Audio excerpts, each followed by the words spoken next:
आणि सळसळत्या रक्ताच्या, जिवंत हृदयाच्या, शाबूत डोक्याच्या माझ्या तरुण मित्रांनो, मैत्रिणींनो आणि अकोलेकर स्त्री पुरुष नागरिकांनो, आपण जर गेल्या 10 वर्षांमधली परिस्थिती पाहिली तर आपल्या पुढे फार वेगळ्या पद्धतीची आव्हानं उभी राहिलेली आपल्याला दिसतात. ज्या लोकशाही प्रक्रियेमध्ये आणि लोकशाही वातावरणामध्ये माझा जन्म झाला आणि इतके वर्ष मी जगत आलो, ती लोकशाही मला शोधावी लागते. माझ्या जीवनामध्ये मी दीर्घकाळ पत्रकार होतो, 15 वर्ष पत्रकार होतो. अजूनही स्वतःला पत्रकार समजतो.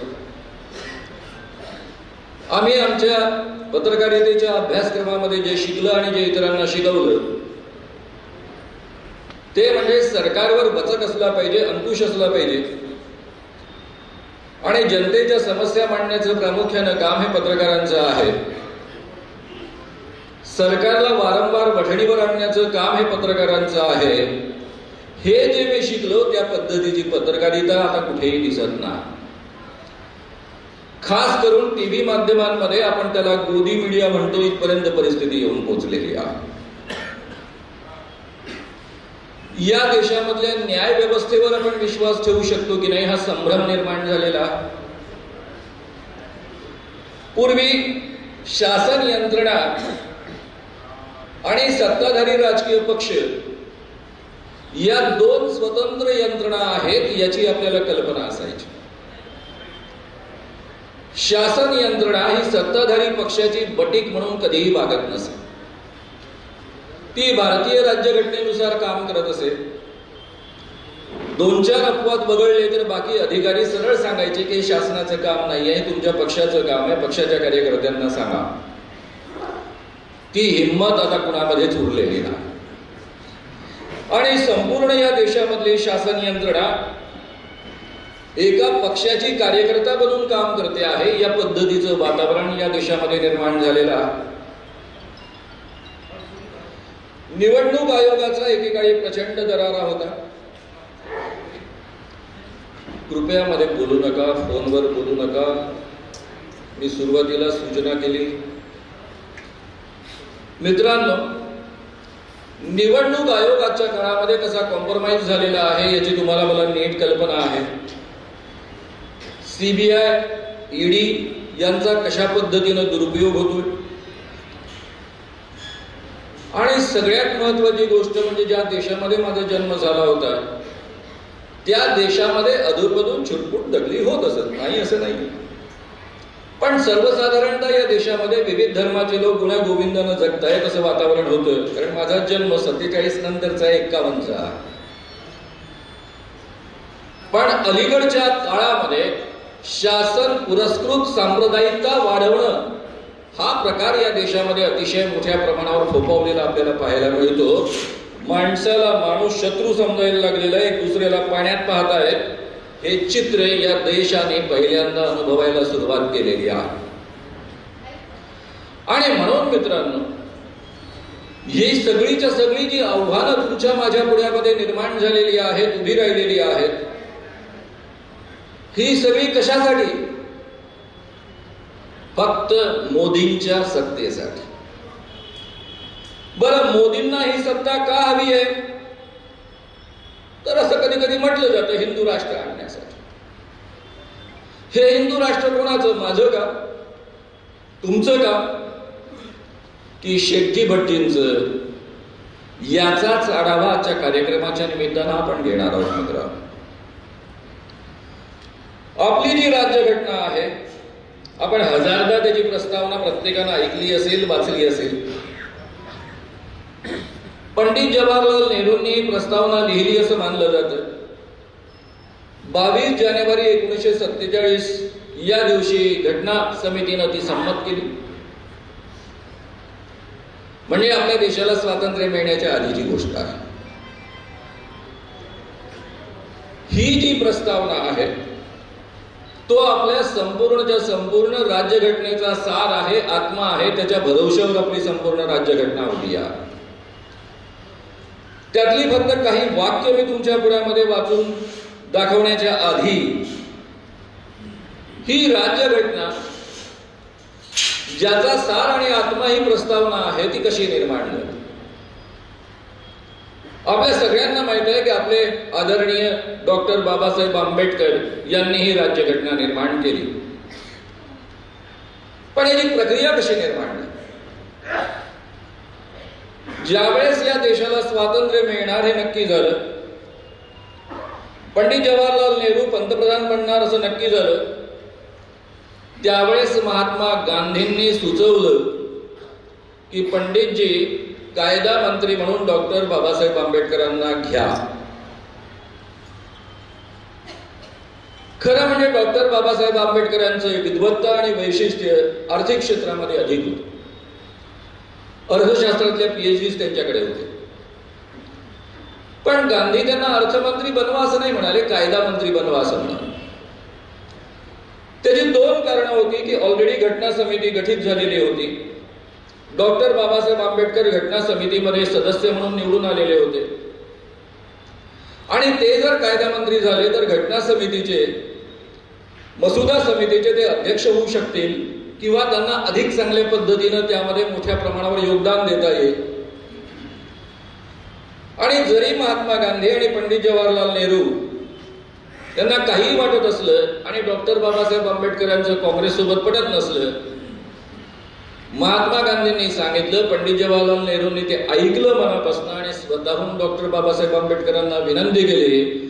आणि इतके वर्ष काँग्रेससोबत संघर्ष असताना सुद्धा तो मनामध्ये न ठेवता या देशाचं भलं करण्याची संधी मिळते आहे म्हणून डॉक्टर बाबासाहेब आंबेडकरांनी ते निमंत्रण स्वीकारलं आणि कायदा मंत्रीपद स्वीकारलं आणि पुढचा सगळा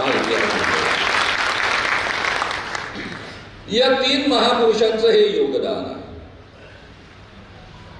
महात्मा गांधींनी डॉक्टर बाबासाहेब आंबेडकरांचं नाव का सुचवलं?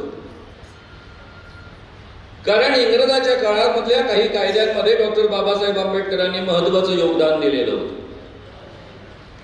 हा माणूस म्हणजे डॉक्टर बाबासाहेब आंबेडकर या देशामधल्या शेवटच्या डाऊन ट्रॉडन माणसाला, सर्वहारा माणसाला, या देशातल्या अतिशूद्र माणसाला आणि या देशातल्या सगळ्यात पिचलेल्या महिला वर्गाला न्याय देऊ शकेल याची त्यांना खात्री होती आणि म्हणून डॉक्टर बाबासाहेब आंबेडकरांच्या नावाचा त्यांनी आग्रह धरला होता. आणि हा जो विश्वास होता तो डॉक्टर बाबासाहेब आंबेडकरांनी अत्यंत आग्रहानं सार्थ केलेला. आपल्यापैकी अनेक लोक मांडणी करताना, खास करून माझे दलित चळवळीतले मित्र मांडणी करताना गांधी वर्सेस आंबेडकर असे एक चित्र निर्माण करण्याचा प्रयत्न करतात. पण या दोघांच्या सामायिक योगदानाकडे मात्र आपण लक्ष देत नाही. माझी एवढीच विनंती आहे की अलीकडच्या काळामध्ये जोपर्यंत किमान हे आपल्या डोक्यावरचं संकट संपत नाही तोपर्यंत तरी गांधी वर्सेस आंबेडकर, आंबेडकर वर्सेस गांधी या पद्धतीनं आपण उपद्व्याप करत बसू नये. हे बोलणं आपण सोडून दिलं पाहिजे. मित्रांनो, आम्ही भारताचे लोक अशी याची सुरुवात आहे. We the Indian people.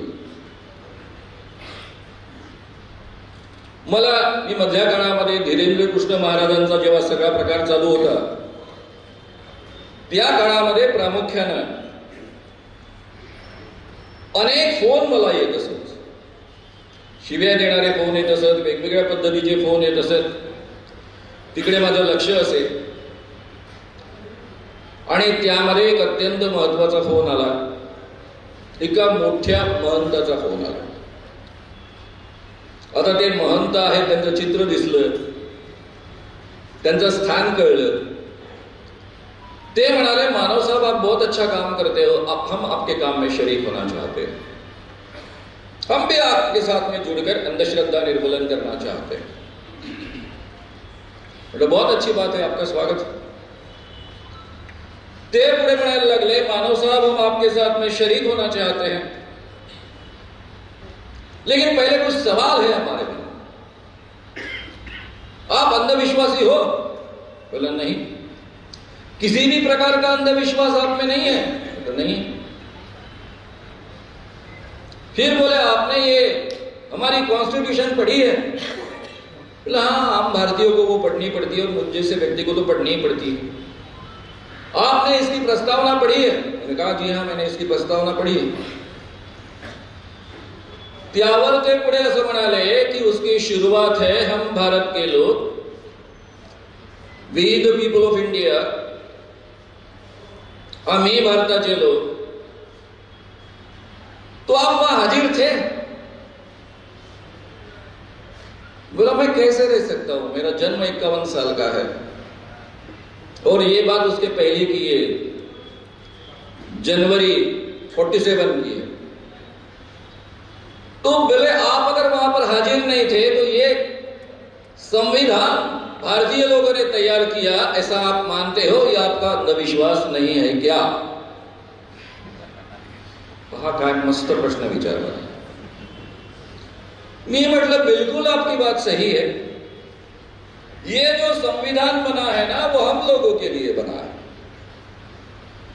आप जैसे लोग जो ब्रह्मा के मुख से टपके हैं, आसमान से गिरे हैं, उनके लिए ये संविधान नहीं है।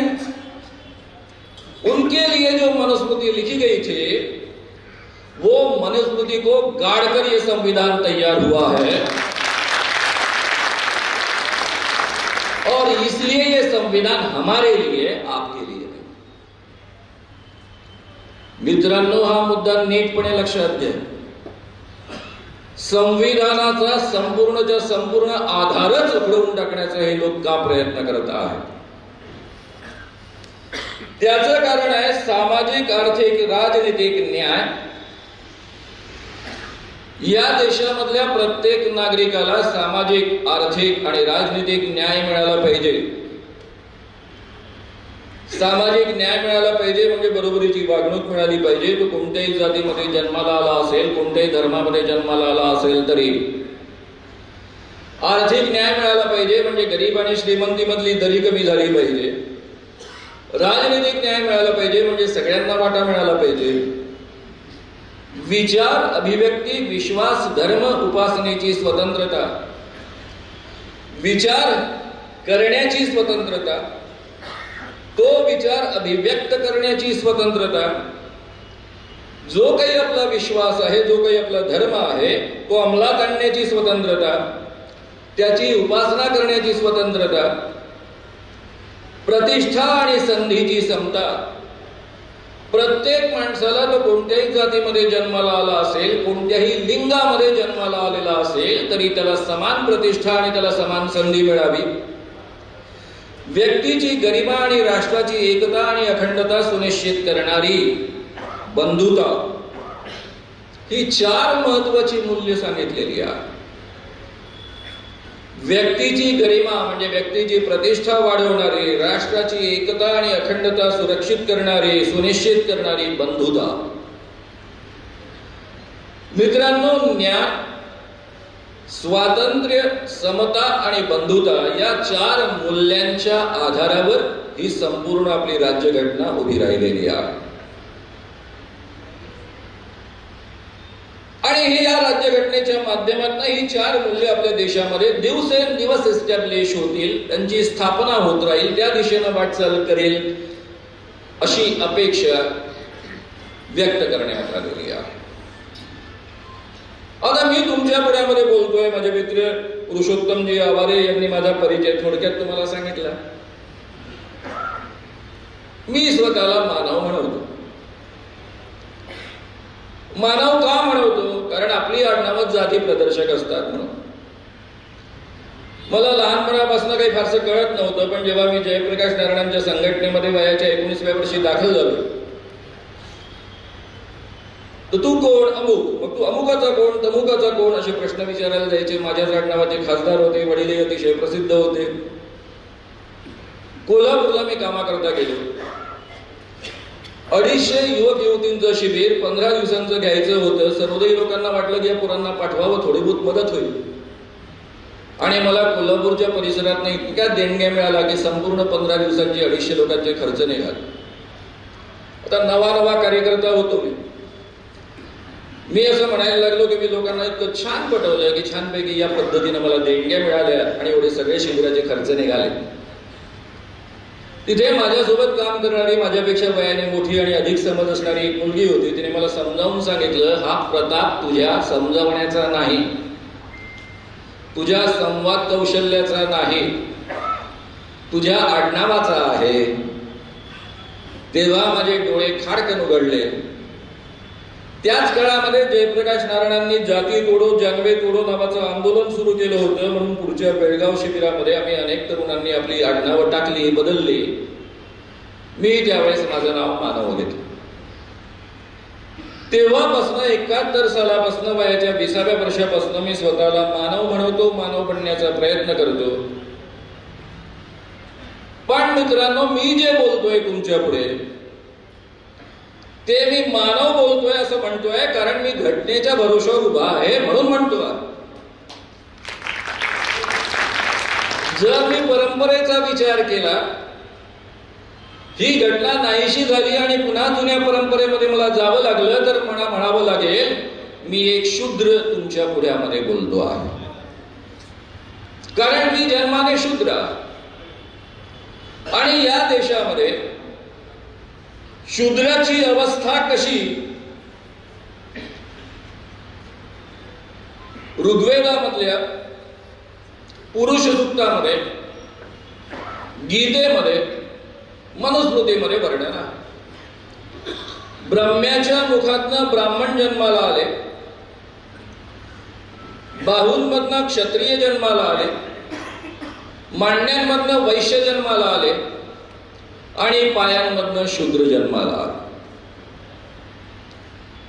त्यात खरं म्हणजे आपल्याला अनेक पुराणांनी सांगून ठेवलं की आजच्या काळामध्ये, कलियुगामध्ये, हे जे मधले 2 वर्ण आहेत, क्षत्रिय आणि वैश्य, ते सस्पेंड केलेले आहेत.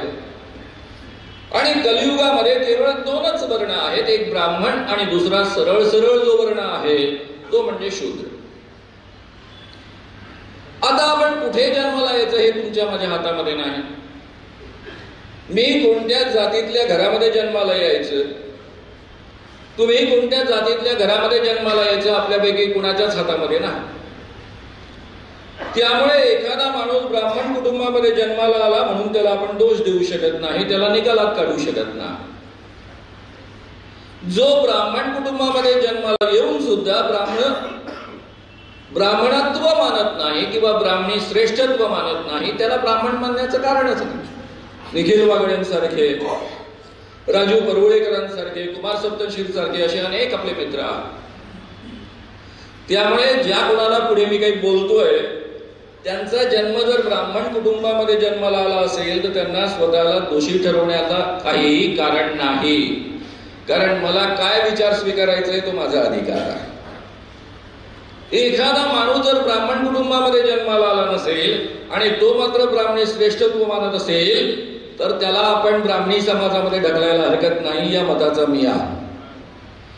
त्यामुळे मित्रांनो, आता तुम्ही मला असं म्हणाल की पुराणात सांगितलंय, हो सर आम्ही आहोत ना क्षत्रिय, 96 कुळी, अमुक तमुक तमुक तमुक, तर त्यांच्याकरता म्हणून मी मुद्दाम एक उदाहरण देणार आहे. शाहू महाराजांची ही गोष्ट आहे 1899 सालची. शाहू महाराज पंचगंगेमध्ये सकाळच्या वेळी पूजा अर्चा करण्यासाठी गेले होते. ते आंघोळ करत असताना त्यांचा जो भटजी होता, जो त्यांच्या पदरी अनेक वर्षांपासून नोकरी करत होता, तो ब्राह्मण भटजी त्यांच्या पुढ्यात मंत्र म्हणत होता. शाहू महाराजांच्या एका ब्राह्मण मित्रानं लक्षात आणून दिलं की हा जो मंत्र म्हणतो आहे तो वेदोक्त नाहीये, तो पुराणोक्त आहे. स्वाभाविक शाहू महाराज राजे होते. त्यांनी आपल्या नोकरदार भटजीला विचारले की तू कसा काय पुराणोक्त मंत्र म्हणतोय, माझ्याकरता वेदोक्त मंत्र का म्हणत नाही. यावर त्यांच्या पदरी दीर्घकाळ नोकरीला असणारा, त्यांच्याकडनं पगार घेणारा भटजी त्यांना उत्तर देतो, महाराज तुम्ही जन्माने शूद्र आहात. शूद्रांना वेद ऐकण्याचा अधिकार नाही आणि म्हणून तुमच्या उपस्थितीमध्ये, तुमच्या पुढ्यामध्ये मी वेदोक्त मंत्र म्हणू शकत नाही. नोकरदार भटजी, वर्षानुवर्ष नोकरी करणारा भटजी या पद्धतीने उत्तर देतो. शाहू महाराज खरं म्हणजे त्या काळात एवढे क्रांतिकारक नव्हते. पुढे मग त्यांच्यामध्ये खूप परिवर्तन झालं. त्यांनी त्याला काढून टाकलं. त्याचं वर्षासन रद्द केलं. संपूर्ण महाराष्ट्रामध्ये आग लागली, पुण्यामध्ये आणखी मोठी आग लागली. आणि त्यावेळेस काँग्रेसचे अत्यंत महत्वाचे नेते लोकमान्य टिळक यांनी अग्रलेख लिहिला. हा अग्रलेख काय होता? अग्रलेखामध्ये असं म्हटलं होतं की शाहू महाराज हे जन्माने राजे असले तरीही शूद्र आहेत, कारण कलियुगामध्ये क्षत्रिय आणि वैश्य हे दोन्ही वर्ण सस्पेंड केलेले आहेत आणि त्यामुळे शूद्र असल्यामुळे शाहू महाराजांना वेदोक्त मंत्र ऐकण्याचा अधिकार नाही. ब्राह्मणांनी जे म्हटलं ते खरं आहे या पद्धतीनं सडकून टीका करण्यात आली. एवढंच नव्हे तर प्रश्न उपस्थित झाला की शिवाजी महाराजांचं मग काय? आपल्या सगळ्यांना नीट माहित आहे की शिवाजी महाराजांचा राज्याभिषेक प्रत्येकाला माहित आहे, मी वेगळं सांगण्याची तुम्हाला गरज नाहीये. महाराष्ट्रातल्या एकाही ब्राह्मणाने शिवाजी महाराजांना राज्याभिषेक करायची तयारी दर्शवली नाही. म्हणून शिवाजी राजेंना वाराणसीवरनं, काशीवरनं गागा भट्टाला भरपूर मोठी दक्षिणा देऊन बोलवावं लागलं, स्वतःचा राज्याभिषेक करावा लागला. तो प्रश्न जेव्हा टिळकांना विचारला गेला तेव्हा टिळक असं म्हणाले, शिवाजी राजांकरता फक्त एकदा अपवाद केलेला होता, त्यानंतर शिवाजी राजांची मुलं आणि पुढच्या पिढ्या या शूद्रच आहेत. तुम्ही नुसती कल्पना करा, लोकमान्य टिळकांच्या विचारधारेच्या माणसाच्या नेतृत्वाखाली जर काँग्रेसचं आंदोलन स्वातंत्र्य आंदोलनापर्यंत चाललं असतं, त्या माध्यमातून या देशाला स्वातंत्र्य मिळालं असतं, तर डॉक्टर बाबासाहेब आंबेडकर कधीतरी कायदा मंत्री बनू शकले असते काय? या पद्धतीची राज्यघटना निर्माण होऊ शकली असती काय? की मग मनुस्मृतीच्या आधारावर या देशामध्ये राज्य निर्माण झालं असतं? याचा नीट मनापासून आपण विचार केला पाहिजे. मित्रांनो, महात्मा गांधी 1920 साली जे काही बोलले त्यावरनं तुमच्या काही लक्षात येईल. खरं म्हणजे महात्मा फुलेंनी वर्णन करून ठेवलेलं आहे. महात्मा फुले म्हणतात, पुण्याच्या रस्त्यावरनं जर एखादा अतिशूद्र माणूस चालत असेल, तो चप्पल निर्माण करण्याचा धंदा करत असेल, तरी त्याला स्वतःच्या पायामध्ये चप्पल घालण्याचा अधिकार नव्हता. पुण्याच्या भर उन्हामध्ये, रणरणत्या उन्हामध्ये, मे महिन्यामध्ये जरी त्याला रस्त्यावरनं चालायचं असेल तरी त्याने अनवाणी पायाने चाललं पाहिजे. त्याची पावलं उंटून रस्ता अपवित्र होऊ नये म्हणून त्याने मागे झाडू बांधला पाहिजे. थुंकण्यासाठी गळ्यामध्ये मडकं बांधलं पाहिजे, हे कंपल्सरी होतं. एखाद्या अतिशूद्राने म्हटलं की मी थुंकणार नाही रस्त्यामध्ये, रस्ता अपवित्र नाही करणार, पण मी गळ्यात मडकं बांधणार नाही, तर चालत नव्हतं. मडकं बांधणं कंपल्सरी, मागे झाडू बांधणं कंपल्सरी. ही या देशामधल्या शूद्र माणसांची अवस्था होती, हे कृपया आपण समजून घ्या. कुत्र शिवलं तर चालतं, गाढव शिवला तर चालतो, पण माणूस शिवलेला चालत नाही. आणि हे अलीकडच्या काळापर्यंत होत. मी यवतमाळ जिल्ह्यातला, लहानपणापासून घरात वातावरण पाहत आलो. घरामध्ये भरपूर दही दुखतं, अख्ख्या गावाला ताक फुकट देण्याची प्रथा. मला एक कळेना त्या बालमनाला, कारण मी इकडे एका बाजूने साने गुरुजी वाचायचो, कोण वाचायचो. येणारी जी माणसं असत, ज्यांना उंबरठ्याच्या आत प्रवेश असे, त्यांना स्टीलच्या तांब्यामधनं ताक दिलं जायचं, आणि ज्यांना उंबरठ्याच्या आतमध्ये प्रवेश नसेल त्यांनाही ताक फुकटच द्यायचं आहे, पण ते मात्र जर्मनच्या भांड्यामधनं दिलं जायचं. घरात कब्बशा असायच्या, सगळ्यांना चहा फुकट आले तेवढ्या लोकांना. पण काही लोकांनी चहा प्यायचा, कब्बशा तशाच ठेवायच्या, नोकरांनी त्या उचलायच्या. पण जे उंबरठ्याच्या बाहेर बसतात त्यांनी मात्र स्वतःची कब्बशी वेगळी ठेवलेली उचलायची, ती स्वतःच धुवून घ्यायची, त्यामध्ये चहा प्यायचा आणि पुन्हा ती धुवून तिथेच ठेवायची. ही सगळी अस्पृश्यता आणि विषमता तुम्ही आणि मी लहानपणापासून पाहत आलेलो आहोत. हे आपल्या समाजाचं चित्र आहे. आणि मित्रांनो, यात सुधारणा करण्यासाठी काय काय झालेलं आहे पुढच्या काळामध्ये आणि घटनेने आपल्याला काय दिलेलं आहे हे आपण समजून घेतलं पाहिजे.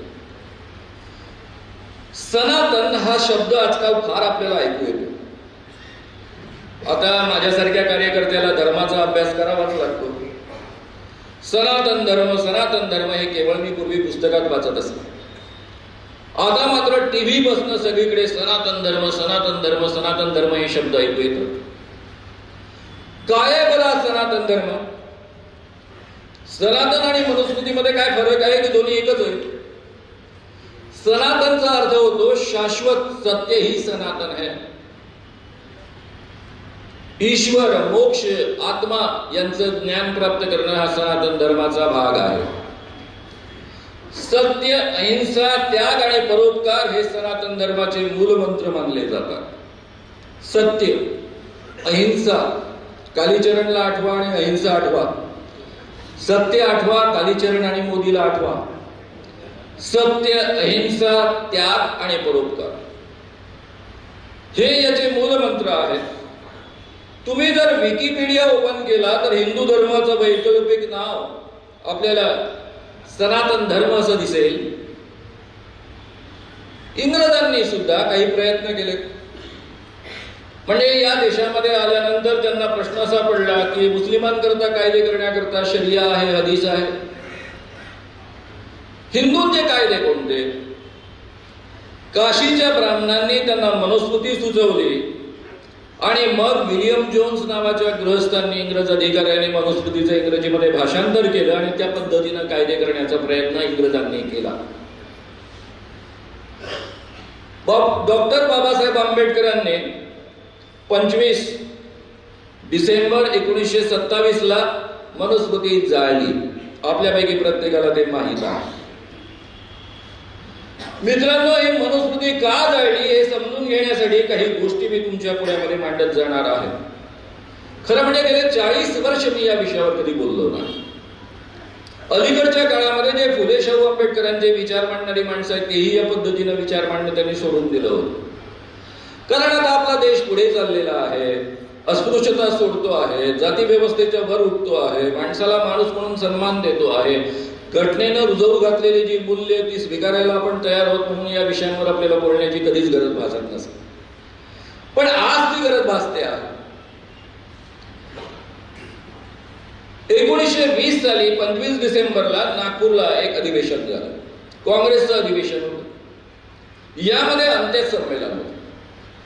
या अंत्यसंमेलनामध्ये महात्मा गांधी म्हणाले, मैं एक खुद हिंदू हूं, रूढ़िवादी होने का दावा करता हूं, मैं एक सनातनी हिंदू हूं, छुआछूत की प्रथा एक पाप है और इसे खत्म करना चाहिए, और इसे खत्म करना चाहिए. मैं इस पाप को मिटाना अपने कर्तव्य के रूप में देखता हूं. मैं खुद को हिंदू कहने में भी शर्म महसूस करता हूं. हे 1920 सालचे उद्गार आहेत त्यांचे जाहीर अंत्यसंमेलनामध्ये. मैं अपने आप को हिंदू कहने में भी शर्म महसूस करता हूं. जाति के आधार पर भेदभाव करता है वह सनातनी हिंदू नहीं हो सकता. यावर त्यांना काही प्रश्न विचारण्यात आले की मनुस्मृतीमध्ये असं म्हटलेलं आहे, भगवद्गीतेमध्ये असं म्हटलेलं आहे, वेदांमध्ये असं म्हटलेलं आहे. त्यावर महात्मा गांधी 1920 साली अजून ते देशाचे काँग्रेसचे महत्वाचे एकमात्र पुढारी बनायचे होते, कारण टिळकांचा मृत्यू नुकताच झालेला होता. अशा वेळेस महात्मा गांधी असं म्हणतात की वेदांमध्ये, मनुस्मृतीमध्ये, भगवद्गीतेमध्ये काहीही सांगितलं असलं तरी जे मानव जातीला घातक आहे आणि सत्सद विवेक बुद्धीला पटत नाही ते मी स्वीकारणार नाही. मित्रांनो, ज्या माणसाला या देशामधल्या हिंदूंचं नेतृत्व करायचं आहे, या देशाला स्वातंत्र्य मिळवून द्यायचं आहे, ज्या देशामध्ये 80% हिंदू आहेत, त्या देशामध्ये अस्पृश्यतेसारख्या गोष्टीवर हा माणूस कुठाराघात करतो, जाहीररित्या हल्ला करतो. आणि संयोगाची गोष्ट अशी आहे की जून जुलैमध्ये या ठिकाणी एक दुसरं संमेलन झालं होतं. याच वर्षी 1920 साली ती बहिष्कृत परिषद होती आणि त्याचे अध्यक्ष होते शाहू महाराज आणि त्या ठिकाणी डॉक्टर बाबासाहेब आंबेडकरांचं भाषण होतं. ते विदर्भातलं किंवा नागपूरमधलं पहिलं भाषण मानलं जातं.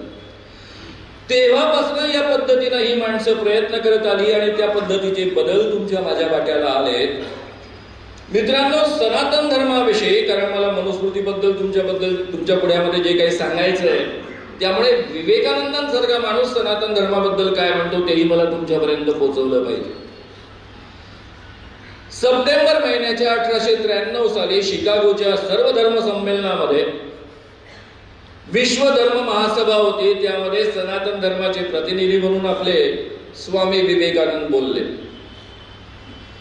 ते असं म्हणतायत की मी अशा एका धर्माचा अनुयायी आहे आणि त्याबाबत मला अभिमान वाटतो, गर्व वाटतो की ज्याने संपूर्ण जगाला सहिष्णुता आणि धर्माचं सार्वभौमत्व शिकवलं आहे. आम्ही लोक म्हणजे भारतीय सनातनी लोक सर्व धर्मांच्या प्रती केवळ सहिष्णुता बाळगतो असं नाही, तर या जगातले सगळे धर्म खरे आहेत असं मानतो. ते खरे आहेत असं मानून त्यांचा आम्ही सन्मान करतो. या जगामध्ये ज्या ज्या लोकांना ज्यांचं उत्पीडन झालं, ज्यांना धार्मिक आधारावर त्रास झाला, त्या सगळ्या लोकांना आम्ही शरण दिलेली आहे, त्यांना आम्ही स्वीकारलेला आहे असं मी अतिशय अभिमानानं सांगू इच्छितो. असा माझा सनातन धर्म आहे. ते उदाहरण देतात की यहुद्यांचं जेव्हा जेरुसलेम मध्ये त्यांचं मंदिर उघडवून टाकण्यात आलं, रोमन लोकांनी ते उघडवलं, त्यावेळेस यहुदी भारतात आले, आम्ही त्यांना आश्रय दिला, पारशांना आम्ही भारतात आश्रय दिला. सनातन धर्म इतका व्यापक आहे, सर्वांना स्वीकारणारा आहे, सर्व धर्मांचा आदर करणारा आहे असं विवेकानंद म्हणतात, असं महात्मा गांधी म्हणतात. ही माणसं स्वतःला सनातनी म्हणवतात. आणि आता आपण दुसरे सनातनी पाहणार आहोत, जे तुमच्या गावचे पण आहेत. मिस्टर कालीचरण, स्वामी कालीचरण. आता मित्रांनो, मनुस्मृतीबद्दल आपल्यापैकी अनेकांना असं वाटतं की आता झालं ना, संपलं ना, काय राहिली मनुस्मृती, जाळली की डॉक्टर बाबासाहेब आंबेडकरांनी. माझंही तेच मत होतं. म्हणून मी गेले 40-45 वर्ष कधीच मनुस्मृतीबद्दल बोलत नव्हतो. पण माझ्या स्वतःच्या आयुष्यामध्ये मी नेहमी स्वतःला हिंदू म्हणत आलेलो आहे. मी हिंदू आहे कारण मला हिंदू धर्माची नीट माहिती आहे. तुम्हाला जर ख्रिश्चन व्हायचं असेल तर बाप्तिस्मा करावा लागतो. तुम्ही मुस्लिम पुरुष असाल तर तुम्हाला सुंता करावी लागते. पण हिंदू पुरुष असण्यासाठी किंवा स्त्री असण्यासाठी काहीही नियम नाही. जो कोणी हिंदू आई बाबांच्या पोटी जन्माला आला तो हिंदू. हिंदू परंपरेमध्ये, सनातन परंपरेमध्ये वेगवेगळ्या विचारधारा आहेत. 6 आस्तिक परंपरा आहेत, म्हणजे 6 वेदांना मानणाऱ्या परंपरा आहेत. पण त्यामध्ये एक सांख्य परंपरा आहे जी वेदांना मानते पण ईश्वराला मुळीच मानत नाही. त्यानंतर 2 नास्तिक परंपरा आहेत. एक म्हणजे चार्वाक परंपरा, लोकायत परंपरा. ही परंपरा ईश्वरही मानत नाही आणि ही परंपरा वेदही मानत नाही. आणि तिसरी आहे आणखी एक शैव परंपरा, म्हणजे आपल्या शंकराची पूजा करणारी परंपरा. ही परंपरा ईश्वराला मानत नाही, वेदांनाही मानत नाही. त्यांनी सामान्य माणसांचा देव निर्माण केलेला होता. आणि आपले पंडित मिश्रा येतात, बरोबर आहे ना? त्यांचं नाव काय आहे? प्रदीप मिश्रा पंडित. ते काय आवाहन करतात सनातन धर्माच्या नावावर? स्वतःला सनातन धार्मिक म्हणवतात, हिंदू राष्ट्र आणण्याची गोष्ट करतात आणि ते सांगतात ज्या ज्या मुलांना पास व्हायचं आहे त्यांनी बेलाचं पान घ्यायचं, त्याला शहद लावायचं आणि त्यानंतर ते पिंडीला चिकटवायचं, म्हणजे हमखास मुलं चांगलं परीक्षेमध्ये यश मिळवतात, उत्तमरित्या पास होतात. अपवाद फक्त त्यांचा मुलगा, तो नाही पास होत. वरून हे आपल्याला सांगतात बेशरमपणे कि मैं आप लोगों को कहते कहते अपने बच्चे को बताना ही भूल गया. त्यांनी नाही लावलं शहदाचं पान वगैरे म्हणून तो नापास झाला. हे आपल्या बायका चालल्या पिंडीवर ओतून राहिल्या, पाणीच पाणी ओतून राहिल्या, जगातले सगळे प्रश्न सुटणार आहेत त्यांनी. हे सगळं प्रकरण काय आहे हे आपण समजून घेतलं पाहिजे आणि म्हणून त्याकरता मनुस्मृती आपल्याला समजून घेणं आवश्यक आहे. मी स्वतःला हिंदू म्हणवतो कारण हिंदू असण्यामध्ये तुम्ही देवही मानू शकता, देवही नाकारू शकता, वेदही मानू शकता, वेदही नाकारू शकता. या भारतामध्ये हिंदू कल्चरमध्ये तुमचा जन्म झाला, तुम्ही हिंदू आहात. या नात्यानं मी हिंदू आहे, या नात्यानं चारवाक हिंदू होते, या नात्यानं स्वामी विवेकानंद हिंदू होते, या नात्यानं महात्मा गांधी हिंदू होते. आता मित्रांनो, मी ज्यावेळेस काही बोलत असे हिंदू धर्माबद्दल, माझे काही मित्रांनी मला सुचवलं की जोपर्यंत तू मनुस्मृती वाचत नाही तोपर्यंत तुला हिंदू धर्मावर बोलण्याचा अधिकार नाही. हेच वाक्य जे माझ्या तरुणपणी माझ्या मित्रांनी मला ऐकवलं ते वाक्य मी तुम्हाला ऐकवू इच्छितो. हिंदू राष्ट्र जो घातलाय ना, हे हिंदू राष्ट्र समजून घ्यायचं असेल तर कृपया मनुस्मृती वाचा. त्याकरता तुम्हाला मला संस्कृत येण्याची गरज नाही. मराठीमध्ये त्याचं भाषांतर उपलब्ध आहे, इंग्रजीमध्ये त्याचं भाषांतर उपलब्ध आहे, हिंदीमध्ये त्याचं भाषांतर उपलब्ध आहे. त्यातले फक्त काही 2-4च मी श्लोक तुमच्या पुढ्यामध्ये सांगणार आहे. जिस देश का राजा शूद्र अर्थात पिछड़े वर्ग का हो, उस देश में ब्राह्मण निवास ना करे, क्योंकि शूद्रों को राजा बनने का अधिकार नहीं है. हे अध्याय 4 61-62 श्लोक आहे. आता मित्रांनो, शिवाजी महाराजांना राज्याभिषेक का नाकारला गेला होता आणि शाहू महाराजांना सुद्धा वेदोक्त मंत्रचा अधिकार का नव्हता याचा अर्थ तुमच्या लक्षात आला असेल. तुम्ही लक्षात घ्या, हा जो आजच्या बीजेपीचा प्रवास आहे तो तुमच्या माझ्या या देशातल्या भारतीय लोकांच्या प्रेतांच्या ढिगाऱ्यावर चढत गेलेला आहे. यांचा सत्तेचा सोपान सर्वसामान्य माणसांच्या प्रेतांच्या ढिगाऱ्यावर चढत चढत इथपर्यंत येऊन पोहोचलेला हा इतिहास कधी विसरता कामा नये. मित्रांनो, हा यांचा सूर्य चढत गेला. यामध्ये मग वेगवेगळ्या पद्धतीचे निर्णय झाले, काय झाले तुम्हाला सगळ्यांना माहित आहे, त्याबद्दल मी आता बोलणार नाही. आता मित्रांनो, एवढंच नव्हे तर या सगळ्यांचा एकूणच अजेंडा काय आहे तो जरा समजून घ्या. सत्यपाल सिंग नावाचे मुंबईचे कमिशनर पुढे बीजेपीचे खासदार झाले आणि मनुष्य विकास बळ राज्यमंत्री झाले. म्हणजे सत्यपाल सिंह IPS अधिकारी आहे. मुंबईचे कमिशनर फार मोठं पद आहे, महाराष्ट्रातलं नंबर 2चं पद आहे. हा IPS अधिकारी मनुष्य विकास बळ राज्यमंत्री असताना काय म्हणतो, डार्विनचा सिद्धांत चुकीचा आहे. आमच्या पूर्वजांनी वानराचे मनुष्यात रूपांतर झाले असे कुठेही नमूद केले नाही. ज्यांच्या पूर्वजांनी हा बदल झालाय नमूद केलं नाही. या माणसाला डार्विनचा उत्क्रांतीवादाचा सिद्धांत मान्य नाही, ठीक आहे, पण माहीत नाही IPS झाला कसा, कोणी पास केलं याला. अरे, डार्विनच्या उत्क्रांतीवादाच्या सिद्धांतामध्ये संपूर्ण या पृथ्वीचं आयुष्य 450 कोटी वर्षांचं आहे. अतिशय सुंदर सिरीज आहे, तुम्ही नेटफ्लिक्सवर जा. अवर प्लॅनेट बद्दलची 8 एपिसोड्स आहेत, अप्रतिम आहेत. आपल्यापैकी प्रत्येकानं ते पाहिले पाहिजे असे आहे. 450 कोटी वर्षापूर्वी पृथ्वी सूर्यापासून वेगळी झाली. एक पेशीय प्राणी काही कोटी वर्षांपूर्वी इथे निर्माण झाला, जलचर प्राणी. त्याच्यातनं अनेक प्रकारचे जलचर, त्यातनं स्थलचर, आणि गेल्या 10 लाख वर्षापूर्वी तुमच्या माझ्यासारखा 2 पायाचा प्राणी या पृथ्वीवर वावरायला लागला. प्राणी जगताचं आयुष्य 350 कोटी ते 250 कोटी वर्षांचं आहे. 2 पायाच्या तुमच्या माझ्यासारख्या माणसाचं आयुष्य केवळ 10 लाख वर्षाचं आहे. आणि जो आधुनिक मानव आहे, ज्याला आपण म्हणतो होमोसेपियन्स, त्याचं आयुष्य केवळ 1.5 ते 2 लाख वर्षांचं आहे. आता वानराचं रूपांतर माणसामध्ये होण्यासाठी यांचे पूर्वज राहतील कुठे? ते काय हत्ती सोबत राहतील का? अरे, अलीकडे जर रूपांतर झालं तर आधी रूपांतर काय झालं कसं कळणार यांना? आमच्या पूर्वजांनी नाही लिहून नाही ठेवलं म्हणून ते मान्य नाही मला. बरं, यांना मान्य नाही तर मला वाटलं ठीक आहे, बोलला बरं वेळा, काहीतरी मूर्खासारखं बोलला असेल, चुकून IPS पास झाला असेल. असं नाही झालं. आता NCERTने 9वी-10वीच्या अभ्यासक्रमामधनं डार्विनचा उत्क्रांतीवादाचा सिद्धांत काढून टाकला.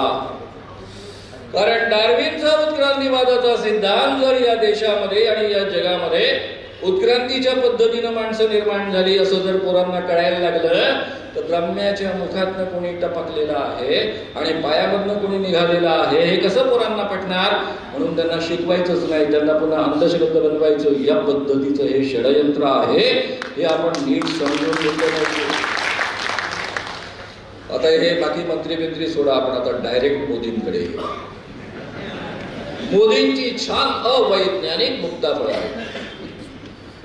आपल्या देशाचा हा एवढा अंधश्रद्धाळू पहिला पंतप्रधान असावा. पहिला मुक्ताफळ आहे त्यांचं, कर्ण आईच्या गर्भातून जन्मला नव्हता. याचा अर्थ त्यावेळेस जेनेटिक सायन्स होते. हे उद्गार आहे त्यांचे 28 ऑक्टोबर 2014 कर्ण आईच्या गर्भाशयातून जन्मला नव्हता. यांना कोणी सांगितलं? मला वाटतं आपल्यापैकी प्रत्येकानं केव्हा ना केव्हा महाभारत ऐकलेला आहे, वाचलेला आहे, पाहिलेला. मी स्वतः तर महाभारत आणि रामायणाच्या कथा पोरांना सांगायचो तेव्हा मला फार बारकावे लक्षात आहे. आपल्यापैकी प्रत्येकाला माहित आहे की कुंतीला मुलगा झाला त्यावेळेस ती कुमारिका होती आणि म्हणून तिने गंगेमध्ये कर्णाला सोडून दिलं. तो एका सारथ्याला सापडला, त्याने त्याला पाळलं, वाढवलं आणि म्हणून कर्णाला सूतपुत्र म्हटलं जातं. त्यावेळेस जेनेटिक सायन्स होतं आणि त्यामध्ये त्यांनी टेस्ट ट्यूब बेबी असा पण उल्लेख केलेला आहे. टेस्ट ट्यूब बेबी याचा अर्थ तुमच्या माझ्यापैकी प्रत्येकाला माहित आहे. आपल्यापैकी कुणाला माहित नाही असं मला वाटत नाही कुणी असेल. टेस्ट ट्यूब बेबी मध्ये पोरं जन्माला नाही येत. स्त्रीचं अंडबीज पुरुषाचा शुक्रजंतू आई वडिलांकडनं घेतात, म्हणजे नवरा बायकोकडनं घेतात. त्याचं फलन फक्त टेस्ट ट्यूब बेबी मध्ये होतं. फलन झालं की पुन्हा आईच्या गर्भाशयामध्ये ते टाकलं जातं आणि मूल गर्भाशयातच वाढतं. म्हणजे यांना टेस्ट ट्यूब बेबी म्हणजे काय हे पण माहित नाही. स्वाभाविक आहे, त्यांच्या डिग्र्या खूप आहेत त्यांना, त्यामुळे त्यांना माहित असल्यामुळे तसं काही नाही. आता मित्रांनो पुढे ते असं म्हणतात, बरं यांना हेही माहित आहे की नाही? आपल्यापैकी प्रत्येकाला माहिती आहे, जेव्हा युद्ध सुरू झालं कर्णाने प्रतिज्ञा केली की मी आता 5ही पांडवांना मारून टाकेन. कुंती त्याला भेटायला गेली, सांगायला लागली तूच माझा मुलगा आहे, मी तुझी आई आहे, हे सगळे 5ही पांडव तुझे भाऊ आहे, तू आता परत ये. हा म्हणाला बिलकुल शक्य नाही, मी दुर्योधनाला सोडणार नाही. आणि त्यावेळेस त्याने फक्त एक वचन दिलं की मी फक्त अर्जुनाला मारेल, नाही तर अर्जुन मला मारेल, तुझे 5 पांडव शिल्लक राहतील. आता हा सगळा इतिहास आपल्यापैकी प्रत्येकाला माहित आहे. मोदींनी महाभारत वाचलं नाही काय? काय वाचण्याची गरज आहे? स्वतः ते परमभक्त आहे, विष्णूचा अवतार आहे, तर महाभारत वगैरे कुठे वाचत बसणार? त्यांना बारकावे कसे माहित असणार? शक्यता नाही. त्यानंतर ते म्हणतात ऋषी योग विद्येद्वारे दिव्य दृष्टी प्राप्त करत होते. टीव्हीचा शोध त्याच काळात लागलेला होता. संजय आणि धृतराष्ट्र जी कथा आहे, धृतराष्ट्राला संजय सगळं ऐकत होता. आता हे महाकाव्य आहे. स्वतः तुम्ही महाभारत जर पाहिलं असेल तर सुरुवातीला प्रस्तावना यायची डॉक्टर भांडारकर इन्स्टिट्यूटने संपादित केलेल्या महाभारतावर आधारित. आणि हे महाभारत संपादित करताना त्याच्या प्रस्तावनेमध्ये भांडारकरांनी लिहून ठेवलेलं आहे की महाभारत हा इतिहास नाही, ते महाकाव्य आहे. छोटासा इतिहास त्याच्या आधारावर फुलवलेलं एक काव्य. असं असताना हे म्हणतात योगी विद्येद्वारे दिव्य दृष्टी निर्माण करत होते आणि त्यामुळे त्यांना सगळंच्या सगळं कळत होतं. आणि टीव्ही त्या काळात होती. आता टीव्हीचा दिव्य दृष्टीचा काही संबंध नाही, कारण ही दिव्य दृष्टी तर आपल्या बागेश्वर धामवाल्या बाबाला येते. त्याला पकडायचं ना, कशी असते जरा पाहून घ्यायचं ना. इथे बसल्या बसल्या कुठलंही पाहता येतं. अमेरिकेत काय चालू आहे तेही पाहता येतं. मोदी सध्या काय करतायत ते इथे बसल्या बसल्या पाहता येतं. याला म्हणतात दिव्य दृष्टी, त्याला इंग्रजीमध्ये म्हणतात क्लेरोवायन्स. अशी या जगात कुणालाच नसते. ही केवळ एक छान कवी कल्पना आहे. आणि त्या ठिकाणी हे बोलतात की त्या ठिकाणी दिव्य दृष्टी होती. असे आमचे स्वतःचे पंतप्रधान आहेत. पुढे ते म्हणतात की त्या काळामध्ये कोणीतरी प्लास्टिक सर्जन होता, कारण गणपतीच्या पद्धतीनं गणपतीची निर्मिती झालेली आहे. माणसाच्या धडावर हत्तीचं डोकं. थोडा जरी तुमचा एनाटॉमीचा अभ्यास असेल, शरीरशास्त्राचा अभ्यास असेल, तर आपल्यापैकी प्रत्येकाला माहिती आहे की माणसाच्या धडावर हत्तीचं डोकं कधीच ऍडजस्ट होऊ शकत नाही. आणि त्या काळामध्ये प्लास्टिक सर्जरी असते तर या पद्धतीची कल्पना कोणी केली पण नसते. छान कल्पना आहे, गणपतीची कल्पना उत्तम आहे, त्याचा आदर राखायचा असेल तो राखावा, पण ही वस्तुस्थिती जीवनामध्ये असू शकत नाही, ही फॅक्ट आहे. पण आपले पंतप्रधान जे सांगतात की त्यावेळेस प्लास्टिक सर्जरी एवढी डेव्हलप झाली होती. त्यानंतर त्यांचं एक वाक्य फार प्रसिद्ध आहे, नाल्यातून चहा, नाल्याच्या गॅसवर चहा निर्माण करता येतो, बनवता येतो. त्यांचं वाक्य अत्यंत प्रसिद्ध आहे. आणि बहुधा त्यांनी त्यांच्या शेजारच्या नाल्यामधनं गॅस निघतो त्यावर चहा तयार केला असावा आणि हा चहा अस्तित्वात नसलेल्या रेल्वे स्टेशनवर विकला असावा. त्यांचीच वक्तव्य, मी काही वेगळं तुम्हाला सांगत नाही.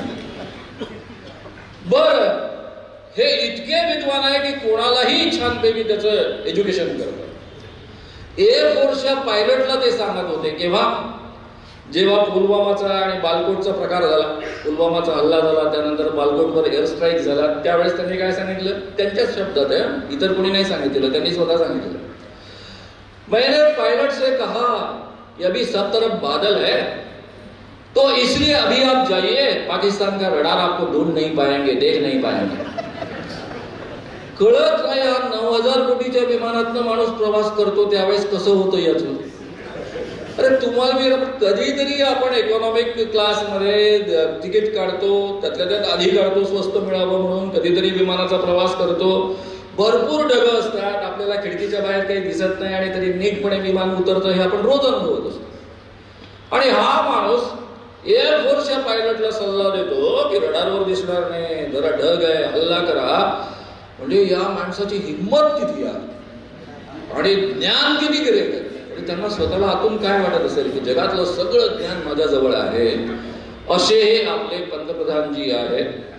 बरं, यांचे 101 मंत्री काही विचारायची सोय नाही. ते वासुदेव देवनानी नावाचे राजस्थानचे एक शिक्षण मंत्री होते. ते म्हणतात, फक्त या जगामध्ये गायीच अशा आहेत ज्या ऑक्सिजन घेतात आणि ऑक्सिजन सोडतात.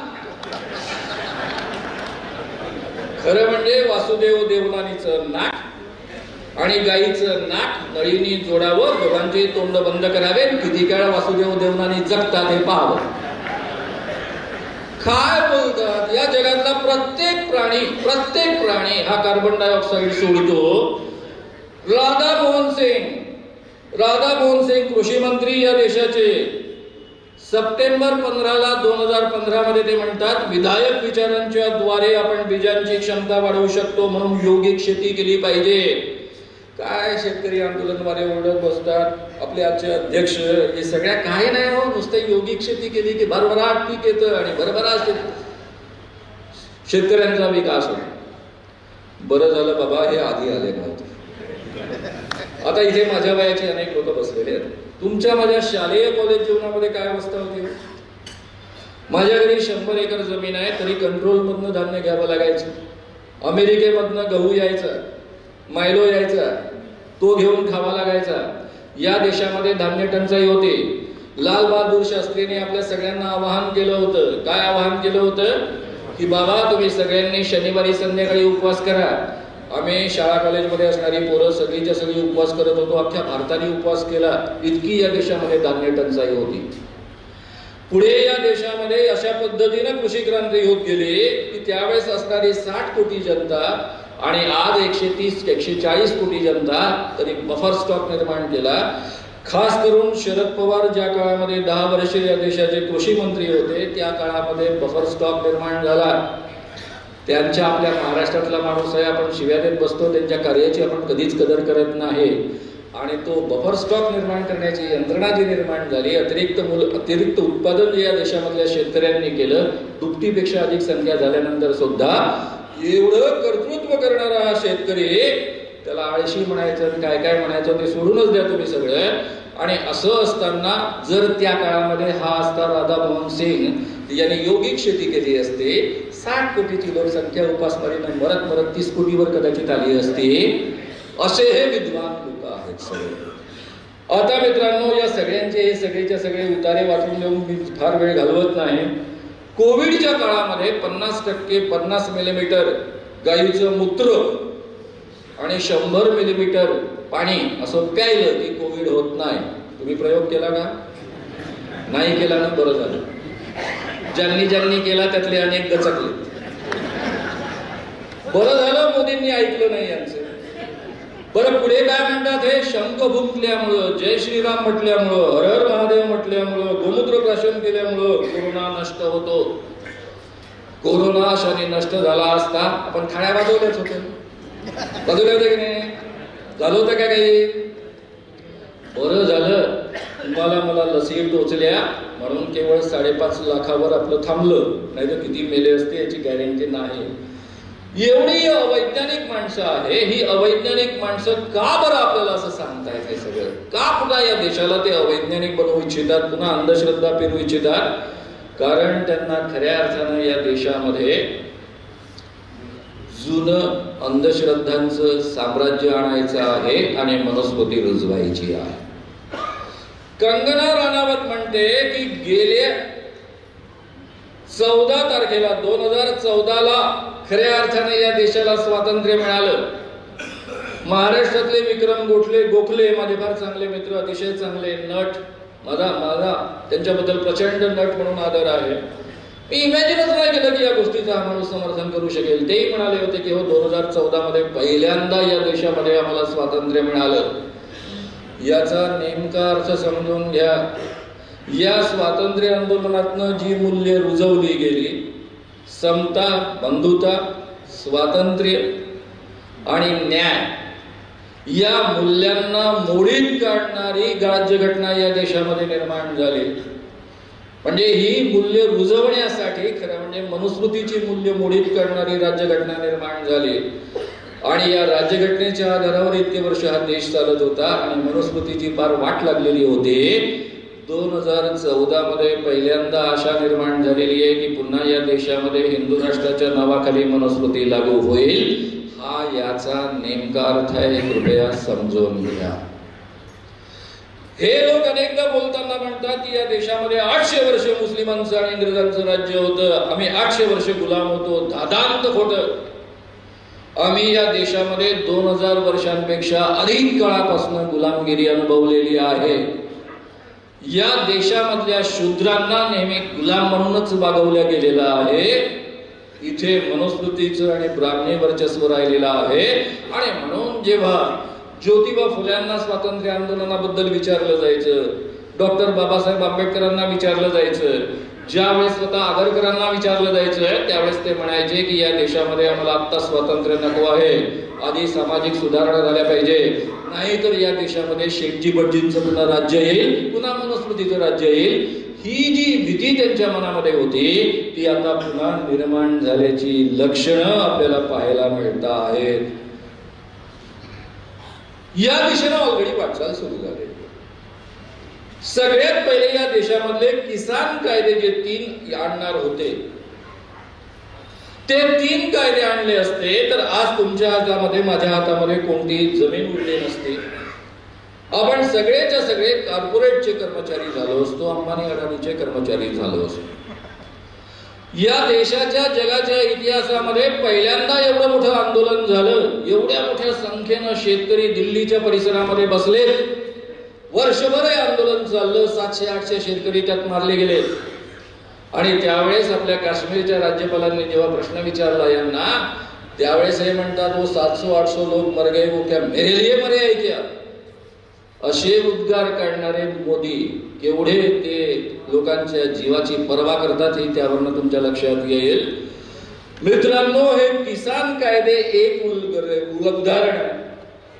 दुसरं उदाहरण आहे लेबर कायदे यांनी पूर्णच्या पूर्ण रद्द केले. अशा सुधारणा केल्या की लेबर कायदे एकतर डिफंक झाले, लागूच होणार नाही आणि सगळे अधिकार तुमचे माझे काढून टाकले. हे रिझर्वेशन करता आपण फार भांडतो. सध्या मराठा आंदोलन काय सुरू आहे. हे खरं आहे की या देशामध्ये रिझर्वेशनमुळे किती अंतर पडलं.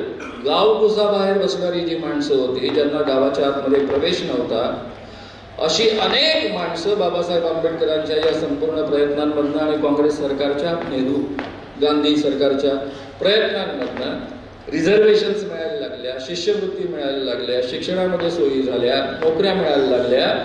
आणि जी माणसं ज्यांना धड कपडे घालायला सुद्धा संधी नव्हती ती माणसं आज मोठमोठे अधिकारी झालेली आहे. कुटुंबाच्या कुटुंब बदलताना आपल्याला आसपास पाहायला मिळत आहेत, त्यांचे नातेवाईक त्यासोबत बदलताना दिसत आहेत. अशी कितीतरी माणसं माणूस म्हणून प्रतिष्ठित होताना आपण पाहतो आहोत. एवढं मोठं महत्वाचं काम या रिझर्वेशनच्या माध्यमातून या देशामध्ये झालेलं आहे. आज मित्रांनो, मी महाराष्ट्र शासनासंबंधित असल्यामुळे मला पाहायला मिळतं की 60% कर्मचाऱ्यांवर संपूर्ण शासन सुरू आहे. रिटायर्ड झालेल्या 40% जागा अजून भरलेल्या नाहीत. सगळे खाजगी कंत्राटी लोक घेऊन ज्यांना कोणतीही शाश्वती नाही, सुरक्षितता नाही. म्हणजे बीजेपी गव्हर्नमेंटमध्ये रिझर्वेशन आम्ही रद्द करतो असं म्हणण्याची गरजच नाही. शासकीय नोकऱ्या हळूच काढून घ्यायच्या, रेल्वे पासून सगळ्या ठिकाणच्या काढून घ्यायच्या, ऑटोमॅटिक रिझर्वेशन संपून जातोय. शिक्षण इतकं महाग झालेलं आहे की आजच्या काळामध्ये जेव्हा मी पोरांना पाहतो शाळांमध्ये जाताना, KG1 KG2 मध्ये जाताना, आणि मी विचार करतो मी शिकू तरी शकलो असतो का. मी शेतकऱ्याचा मुलगा, त्या काळामध्ये EBC इकॉनॉमिक बॅकवर्ड कन्सेशन जर नसतं तर मी कदाचित कॉलेजचं शिक्षणच घेऊ शकलो नसतो, अशी अवस्था होती. आज काही त्यापेक्षा फार अवस्था शेतकऱ्यांची बदललेली नाहीये. ही पोरं शिकू शकतील का, पुढे जाऊ शकतील का, हे सगळे प्रश्न निर्माण झाले. रिझर्वेशनच गायब होणार आहे, पेन्शन स्कीम गायब झालेल्या आहे, आणि ED आणि CBIचा दुरुपयोग किती. आता तुमच्याकडे एक व्हिडिओ आला असेल, ते श्याम मानव असं बोलले म्हणून लोकशाही चॅनल बंद झालं. लोकशाही चॅनल वगैरे माझ्यामुळे बंद झालं असं मला मुळीच वाटत नाही. बरं, मी सांगितलं त्यात काही नवं नाही ना. संजय राऊत यांनी हे मुद्दे वारंवार सांगितले होते. ED आणि CBIचा किती वाईट पद्धतीनं दुरुपयोग असू शकतो. माझे एक मंत्री मित्र मला भेटले गुवाहाटीवरनं परत आल्यानंतर काही काळानं. का बरोबरीच आहे, आम्ही अनेक वर्षाची मैत्री आहे. ते भडाभड माझ्या पुढे बोलायला लागले. ते म्हणायला लागले, पहिलं वाक्य, मानवसाहेब आता काही या देशामध्ये लोकशाही उरलेली नाही, फक्त हुकुमशाही हुकुमशाही हुकुमशाही आहे. गुवाहाटीला आम्ही गेलो, सगळ्यांचे मोबाईलच काढून टाकले. हॉटेलच्या बाहेर पडायची सोय नव्हती, चारी भोवतालून सुरक्षा रक्षक होते. आणि म्हणे बस हे घ्या नाही तर जेलमध्ये जा. म्हटलं ते 6-7 लोकांचं EDचं होतं ना. 6-7 लोकांचं नाही हो, सगळ्याचे पेपर तयार. तुम्हाला बाहेर 6-7 लोकच माहिती, सगळ्यांचे EDचे पेपर तयार. इकडे या, घ्या मंत्रीपद, घ्या आणखी काही घ्या, नाही तर सरळ सरळ जेलमध्ये जा, असं सुरू आहे म्हणे. म्हटलं हो ना, पण आता ते डिफेक्शन वगैरे सगळं पक्षांतर बंदी कायदा लागू होईल. अरे काय लागू नाही होणार, आम्हाला दिल्लीवरनं कॉन्फरन्सिंगवरनं सांगितलं जायचं की आपले कोर्ट सुद्धा ऍडजस्ट आहे, काही काळजी करू नका. खरंच तसा निर्णय आला, मुदत वाढवून गेली, उपाध्यक्षांना निर्णयच घेऊ दिला नाही. त्यानंतर ते म्हणत होते की काही काळजी करू नका, पूर्ण 2.5 वर्ष हे सरकार चालणार आहे. म्हटलं सुप्रीम कोर्टात जाईल, पुढे जाईल. अहो सर, आम्हाला सांगण्यात आलं ना काही काळजी करू नका, सगळं एव्हरीथिंग इज ऍडजस्टेड. आणि खरंच तसं घडलं मित्रांनो. सुप्रीम कोर्टाच्या न्यायमूर्तींकडनं आपल्याला प्रचंड आशा CJI कडनं. माझा मित्र असीम सरोदे, माझ्या मित्राचा मुलगा आहे, पोरासारखा आहे. त्यांना फार आशा की नाही CJI असा निर्णय देईल आणि हे सरकार बरखास्त होईल. मी म्हणायचो हे सरकार बरखास्त होणार नाही, निर्णय असा येईल की इतिहासामध्ये त्यांचा निर्णय करेक्ट होता, या पद्धतीचा ते निर्णय देतील, पण सरकार मात्र कायम राहील. Operation successful and patient died, या पद्धतीचे निर्णय. आता पुढचाही निर्णय असाच पाहायचा. आता गेलं ना पुन्हा प्रकरण सगळं काय झालं, मी जास्त बोलत नाही, तुम्हाला सगळ्यांना माहित आहे. लोकसभेचं इलेक्शन पार पडेपर्यंत हे सरकार जात नाही. CJI ऍडजस्ट करतं, देऊ निर्णय नंतर. इतिहासामध्ये आपलं नाव शाबूत राहिलं पाहिजे. आपण चुकीचा घटनाविरोधी निर्णय दिला, घटनेला बाजूला सारलं असं होता कामा नये. या पद्धतीचे निर्णय या देशामध्ये ऍडजस्ट होतात. मी केवळ बोलत नाही मित्रांनो, मी तुम्हाला पुढे सांगणारच आहे. आता अनिल देशमुखांचं एक उदाहरण मला तुम्हाला सांगितलं पाहिजे. आम्ही एकत्र एका कार्यक्रमामध्ये होतो. मी त्यांचं जाहीररित्या अभिनंदन केलं की तुम्ही शरद पवारांना सोडलं नाही, तुम्हाला धमकी आली वारंवार BJP-मध्ये या, नाहीतर शरद पवारांना सोडून या, पण तुम्ही सोडलं नाही आणि 13 महिने जेलमध्ये तुम्ही काढले, त्याबद्दल मी त्यांचं जाहीर अभिनंदन केलं. आता मला वाटलं या माणसाने बाबा एका तत्वाकरता आपण ज्या माणसासोबत इतके वर्ष काम करतोय त्याला सोडायचं नाही, बीजेपीत जायचं नाही, आपल्याला ते विचार पडत नाही आणि म्हणून हे सगळं पत्करलं.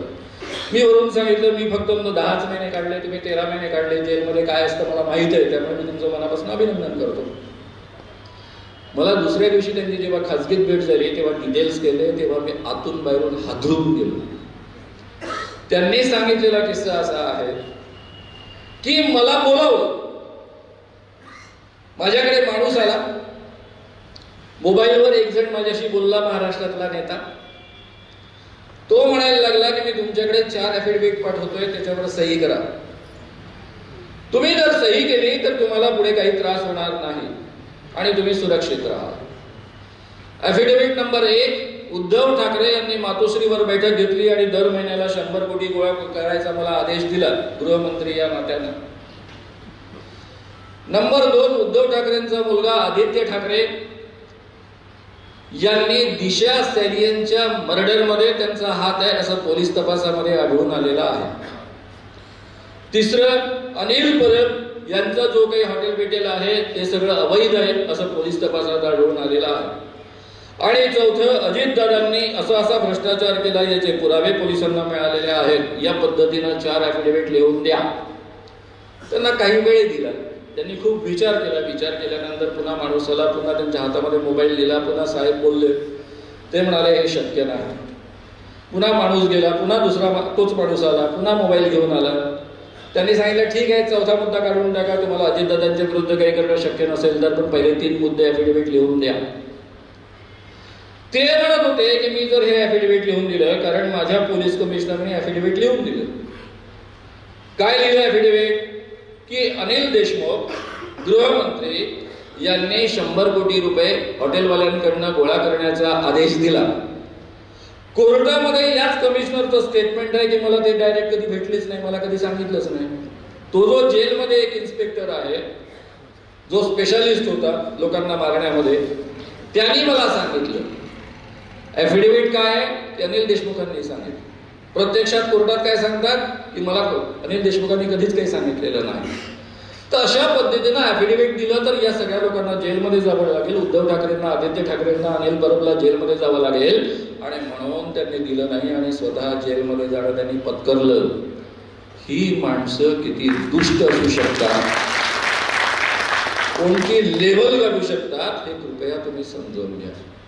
आणखी माझ्या मित्रांनी गंमत सांगितली, ती मी कुठे कुठे बोललेलो नाही.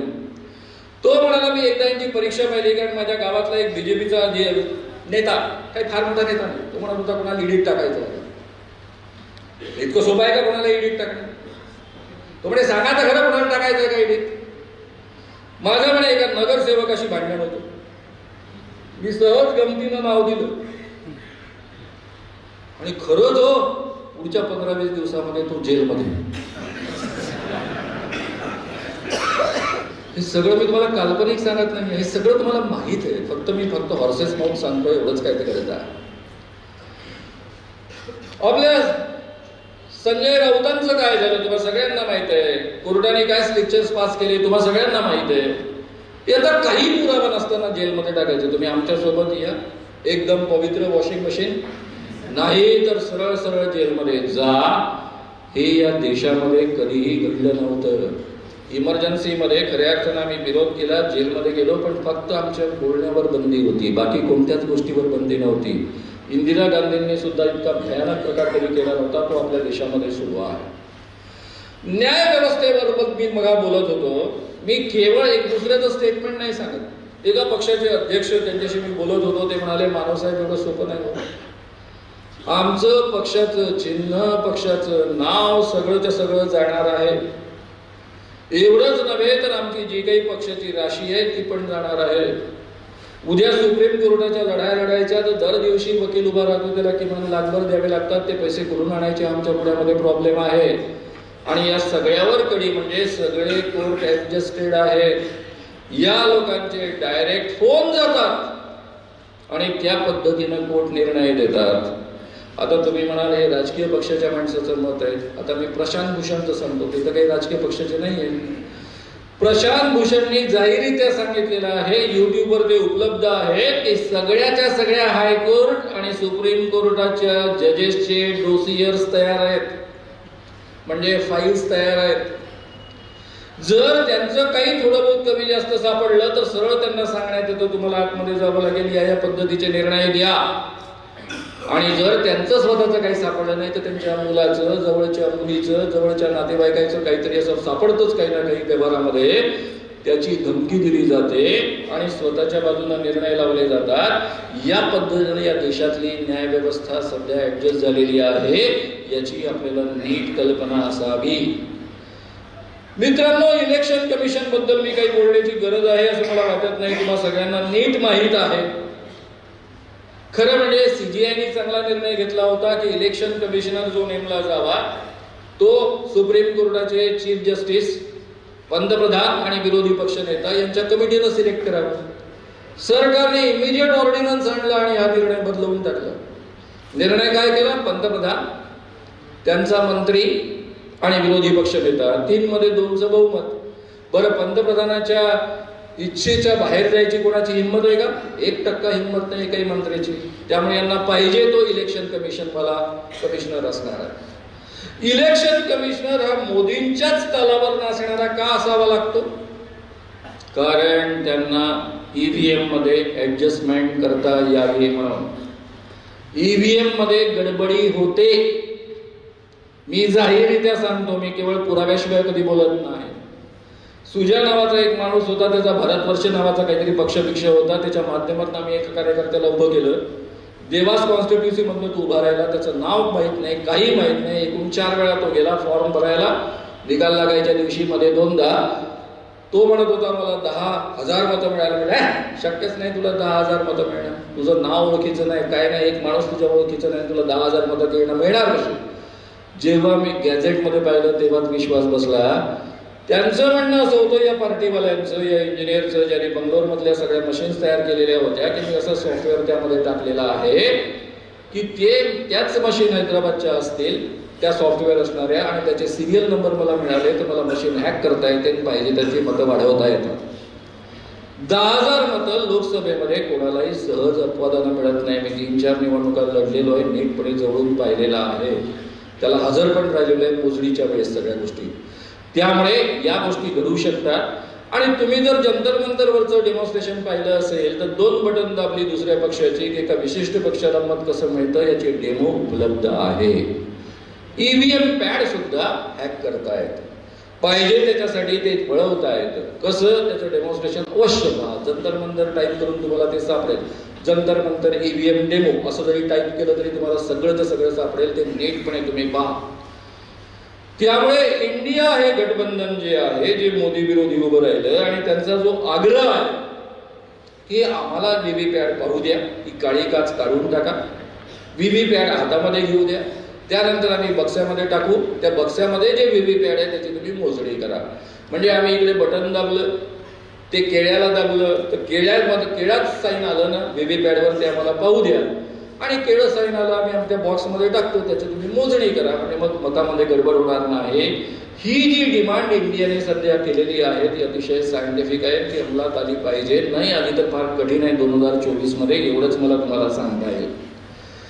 मित्रांनो, आता जे काही मोदींचे निर्णय आहेत त्यापैकी 2 निर्णयांबद्दल मला तुमच्या पुढ्यामध्ये बोललंच पाहिजे. बाकी सगळं विस्ताराने तुम्ही अनेकांकडून ऐकलेलं आहे.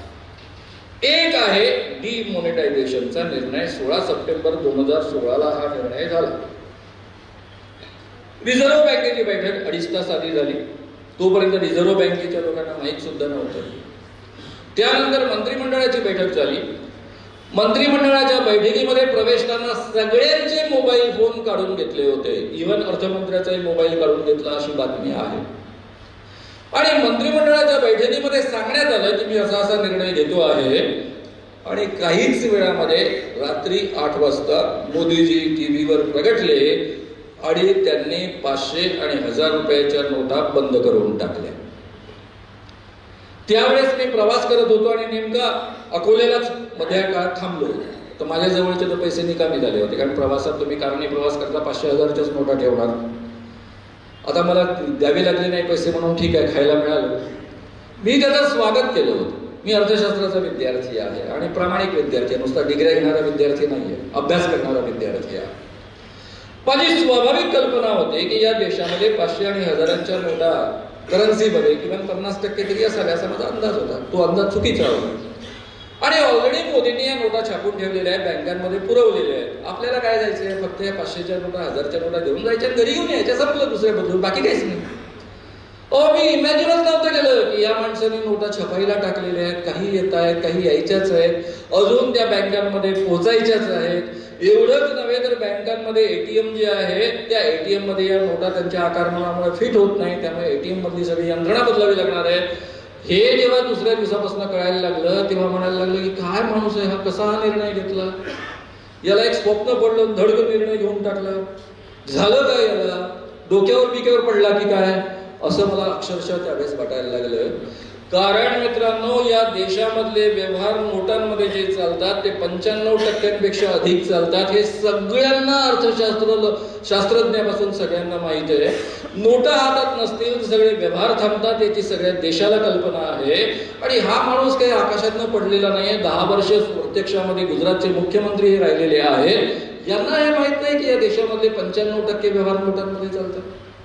आणि अशा वेळेस ही करन्सी किती होती, माझा अंदाज होता 50% नाही, 75 ते 80% करन्सी 500 ते 1000च्या नोटांमध्ये होती. म्हणजे एका 4 तासाच्या सूचनेनुसार त्यांनी संपूर्ण देशातली 70 ते 80% करन्सी बाद करून टाकली. उरलेल्या 20% करन्सीमध्ये हा देश चालणं शक्य नव्हता, कारण व्यवहार 95% लोकांचे प्रत्यक्षात नोटांमध्ये होते. आणि त्यामुळे संपूर्ण देश मोडकळीस आला. शेतकऱ्यांचे काय हाल झाले तुम्हाला माहित आहे. माझं गाव मिठनापूर, 500 रुपयाची नोट बदलवायला जायचं असेल, कारण त्यावेळेस 300 रुपये मजुरी होती. नोटा 500च्याच मिळत असत आठवड्याच्या शेवटी, बाजाराच्या दिवशी. बाबुळगावला जावं लागायचं नोट बदलवून घेण्याकरता. पुढे पुढे बाबुळगावला पहिले 1000 रुपयाच्या नोटा बदलून द्यायचे. 1000 रुपयाची नोट पुढे 500ची, कारण गर्दी वाढायला लागली, नोटाच नव्हत्या. छोट्या ग्रामीण बँकेमध्ये नोटा नसतात आणि त्यामुळे 500 रुपयाची नोट बदलून घ्यायची. पायी चालत जायचं काही अंतर, 2 किलोमीटर. त्यानंतर बसने प्रवास करायचा, तिथून रिक्षाने प्रवास करायचा, खर्च 150 रुपये. दिवसभराची मजुरी जाणार, 300 रुपये ते नुकसान, म्हणजे 450 रुपयाचं नुकसान करायचं आणि प्रत्यक्षात 500 रुपयाची नोट बदलून आणायची. तर त्या गरिबांपासून शेतकऱ्यांचे काय हाल झाले असतील याचा तुम्ही अंदाज करू शकता. तो सगळ्यांनी आपण अनुभवलेला. आता मित्रांनो, डिमोनेटायझेशनचा हा जो प्रकार आहे, प्रत्यक्षामध्ये त्याचा निष्कर्ष काय आहे, 99.3% नोटा परत आल्या. ब्लॅक मनी पकडला जाईल, अमुक पकडलं जाईल, टेररिस्ट ऍक्टिव्हिटी कमी होतील, असं काहीही झालेलं नाही. आणि या पद्धतीनं संपूर्ण आपल्या देशामधले छोटे उद्योग जे मारले गेले ते अजून जागेवर उभे राहिलेले नाही. ती अर्थव्यवस्था जी मोडकळीस आली ती अजून जागेवर आलेली नाही. महागाई वाढली, ऍस्ट्रॉनॉमिकली महागाई वाढली, प्रचंड वाढली. आज तुम्ही कोणतीही वस्तू विकत घ्यायला जाल तर किती किंमत वाढली याची तुम्हाला कल्पना आहे. मला वाटतं आपल्यापैकी अनेक लोक अर्थशास्त्राचे विद्यार्थी असतील. आपल्याला अर्थशास्त्रामध्ये अगदी सुरुवातीला शिकवलं जायचं की देशामध्ये महागाई वाढू नये याकरता करण्याचे उपाय. त्यातला नंबर 1 उपाय डिझेलच्या किमती कमी ठेवणे. जरी कच्च्या तेलाच्या किमती वाढल्या तरी डिझेलच्या किमती कमी ठेवणे. ज्यावेळेस मोदीजी या देशामध्ये पंतप्रधान झाले त्यावेळेस डिझेलच्या किमती होत्या 71 रुपये आणि प्रत्यक्षात कच्चं तेल $109 मिळायचं मनमोहन सिंगांच्या काळामध्ये. आणि 2023 पर्यंत आपल्या डिझेलच्या किमती साधारणतः 90-94 पर्यंत जाऊन पोहोचल्या. आणि प्रत्यक्षामध्ये डॉलर मध्ये किमती ज्या कमी झाल्या कच्च्या तेलाच्या त्या $40 पर्यंत खाली उतरल्या, $78 पर्यंत खाली उतरल्या. आणि तरीही यांनी मात्र किमती वाढवल्या डिझेलच्या. परिणाम असा झाला की अनेक पटीनं महागाई वाढली. म्हणजे यांना एक आर्थिक सल्लागार असा मिळाला नाही की डिझेलच्या किमती वाढणं याचा अर्थ ट्रॅक्टरचे खर्च वाढणं, याचा अर्थ ट्रकचे खर्च वाढणं, याचा अर्थ प्रत्येक वस्तूची किंमत वाढणं. हे शिकवणारा एकही अर्थशास्त्रज्ञ यांना मिळाला नाही. बरं, हे महोदय काय म्हणाले 2014चं भाषण त्यांचं आठवून पहा. अरे तुमको नसीब वाला प्रधानमंत्री मिला है, मैं प्रधानमंत्री बनते ही कच्चे तेल की कीमतें नीचे गिर गई, डॉलर में नीचे आ गए, ऐसा नसीब वाला प्रधानमंत्री चाहिए. त्यांचंच भाषण. त्यांच्या नशिबानं कच्च्या तेलाच्या किमती कमी झाल्या आणि यांच्याच नशिबानं अलीकडच्या काळामध्ये आपण काय गमावलं. काय गमावलं? World cup. पनावती लगे वर्ल्ड कप हारला, कारण बाकी एकही मॅच हरलो नाही, फक्त वर्ल्ड कपच आपण हारलो, कारण हे संपूर्ण देशभर त्याचा गाजावाजा करणार होते ना. आता खरं म्हणजे माझ्या विचारानुसार अशी पनवती बिनवती काही नसते, पण हाच माणूस सांगतो की तेलाच्या किमती कमी झाल्या तो मेरा नसीब है इसलिए देश का नसीब खुल गया. मग ते त्याच्यावर बुमरँग नाही होणार का? मोदींवर ते बुमरँग झालं आणि मग पनवती ते झालं. आता मित्रांनो, या पद्धतीनं दुसरा आणखी एक महत्वाचा त्यांचा निर्णय आहे, तो अत्यंत भयानक आहे, तो म्हणजे कोविडचा. कोविडच्या काळामध्ये महाराष्ट्र सरकारने, उद्धव ठाकरे आणि अजित पवार सरकारने अतिशय सुंदर काम केलं. मी जवळून पाहिलेला. संपूर्ण मुंबईमध्ये ते पूर्वतयारी करत होते. लोकलची संख्या कमी होत आहे, तुम्ही कमीत कमी घराच्या बाहेर पडा, अशा रोज वेगवेगळ्या पद्धतीच्या सूचना यायच्या. मुंबईच्या लोकांची आणि महाराष्ट्रातल्या लोकांची तयारी सुरू होती. आणि एक दिवस 24 मार्चला पुन्हा संध्याकाळी 24 मार्च 2020 आमचे मोदीजी 8 वाजता टीव्हीवर उगवले आणि त्यांनी जाहीर करून टाकलं की 12 वाजेपासून लॉकडाऊन, जहां थे वैसे के वैसे थे. कोणी कलकत्त्यात अडकलं, कोणी दिल्लीत अडकलं, कोणी कुठे अडकलं, हलायला जागा नाही. बरं, 21 दिवसाचा लॉकडाऊन. पॅन्डेमिक असताना 21 दिवसामध्ये या पद्धतीनं पॅन्डेमिक संपेल जरा कोणी सांगितलं मला माहित नाही, कारण हे सगळे संशोधन उपलब्ध आहे. आज जग इतकं पुढारलेलं आहे, सगळ्यांना माहित होतं की वर्षभर 6 महिन्यापेक्षा अधिक काळ चालत असतं, असं 21 दिवसामध्ये संपत नसतं. आणि असं असताना 21 दिवसाचा लॉकडाऊन लावला. बरं, या माणसाला या देशामधल्या 50% अधिक टक्के लोकांपर्यंत 21 दिवस त्यांना जिवंत राहता येईल अशी सोय नसते, हे माहित नव्हतं का? या देशामधला सर्वसामान्य गरीब दरिद्री माणूस हा रोज कमावतो आणि रोज खातो, हे माहित नव्हतं का? 21 दिवस लोक जगतील कसे याचा याला अंदाज करता आला नाही काय? किमान सगळ्या राज्यांना कल्पना दिली असती, 8-10 दिवसाचा अवधी दिला असता, या लोकांची राहण्याची खाण्यापिण्याची व्यवस्था करा, ठिकठिकाणी लोकांना पाठवा, असं केलं असतं तर लोकांचे एवढे हाल झाले नसते. या माणसाने हा निर्णय घेतला आणि संपूर्ण देशाची पार वाट लावून टाकले. आणि मग लोक कसे पायी पायी उत्तर प्रदेशमध्ये, मध्य प्रदेशात कुठे कुठे पोहोचले, सगळं तुम्ही पाहिलेला. मुंबईची अवस्था अशी आहे की 35% लोक बाहेर जेवत असतात. एक वेळचं जेवण जेवणाऱ्यांची संख्या त्यापेक्षा अधिक आहे, 70% आहे. आणि सगळे हॉटेल्स बंद, खाण्यापिण्याच्या यंत्रणा बंद, अनेकांच्या घरी स्वतः करण्यासारखं काही नव्हतं, घरामध्ये अन्नधान्य नव्हतं. काय अवस्था झाली असेल याची तुम्ही कल्पना करू शकत नाही, अशी अवस्था यांनी आणली. आता मित्रांनो, हे तिन्ही प्रसंग पाहिल्यानंतर मला एकच उदाहरण तुमच्या पुढे मध्ये द्यावंसं वाटतं आणि ते उदाहरण जरा तुम्ही लक्षात ठेवा. एक मालक होता. या मालकाचा अत्यंत प्रिय आणि स्वामी भक्त असा त्याचा एक नोकर होता, पण तो वानर होता. दोघांचं एक दुसऱ्यावर प्रचंड प्रेम होतं. एक दिवस दोघांनी जेवण केलं. जेवण केल्यानंतर मालकाला झोप यायला लागली. तो झाडाखाली झोपला आणि आपल्या नोकराला, म्हणजे या वानराला सांगितलं, स्वामी भक्त नोकराला, की तू मला त्रास होणार नाही याची काळजी घे, मला निवांत झोपायचं आहे. मालक आपली तलवार होती ती बाजूला ठेवली आणि छानपैकी झोपला. एक माशी आली, ती उडायला लागली. वानराने ती माशी उडवली. ती माशी नाकावर बसली. पुन्हा उडवली. एकदा उडवली, दोनदा उडवली, तीनदा उडवली. बहुधा त्या माशीला मालकाचं नाक इतकं आवडलं की ती वारंवार तिथंच येऊन बसायची. शेवटी नोकराने विचार केला, आपल्या मालकाची झोपमोड होता कामा नये, त्याला जरा सुरक्षितता लाभावी, आणि म्हणून त्यांनी तलवार घेतली आणि कचकन नाक कापलं. असे आपले मोदीजी आहेत. तुमचं माझं भलं करण्यासाठी त्यांनी असे निर्णय आतापर्यंत घेतलेले आहेत. नाकच फक्त कापलं गेलं. आता मुंडक तर वाचवा, नाही तर काय होईल सांगता येत नाही. मित्रांनो, अडाणीची संपत्ती 2014 मध्ये 7.1 अरब डॉलर होती. 2022 मध्ये ती 150 अरब डॉलर झाली. 22% संपत्ती वाढली. जगाच्या इतिहासात एवढी वेगानं संपत्ती कधीच कुणाची वाढली नाही. आज विषमता एवढी वाढलेली आहे की 40% संपत्ती केवळ 1% माणसांकडे आहे. आणि तुमच्या माझ्यापेक्षा गरीब असणाऱ्या 50% माणसांकडे या देशामधली केवळ 3% संपत्ती आहे. 40% संपत्ती 1% माणसाकडे आणि 50% माणसांकडे 3% संपत्ती. एवढी प्रचंड विषमतेची दरी वाढलेली आहे. मनमोहन सिंगांच्या काळामध्ये 29% लोक दारिद्र्य सीमारेषेच्या वर ओढले होते. आज ते पुन्हा दारिद्र्य सीमारेषेच्या खाली आले. आज 68 ते 70% लोक दारिद्र्य सीमारेषेच्या खाली जाऊन बसलेले आहेत. या देशामध्ये बेरोजगारी किती वाढलेली आहे तुम्हाला सगळ्यांना माहित आहे. मी वेगळं सांगण्याची गरज नाही.